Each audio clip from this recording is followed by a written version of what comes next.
পাহাড়ের গোড়ালি আপনি রোজ দেখেন, আর আরো অনেক কিছু দেখতে তারা স্বপ্ন দেখেন। স্বপ্নে যাকে ইচ্ছে মতন দেখেন, আমি শুনি। বিহারে প্রত্যন্ত গ্রামে দিনের আলোয় যার ছায়া মারানো আমরা ধর্মে নিষিদ্ধ, আর রাতের গভীরে যাকে বস্তি থেকে তুলে আনতে অনেক গঙ্গা শাসন আপনি। আর সুসজ্জিত বিছানায় যার জন্য অপেক্ষায় আগে হয় আপনার রাজকীয় দাম্পত্য, আমি শুনি।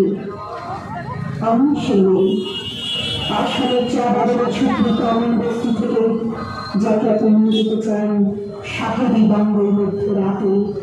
ফরাক্লেসের ঝলসে ঠায় নদীর চোখে দেখতে চান যা অনাপ্রত শরীর, আমি শুনি।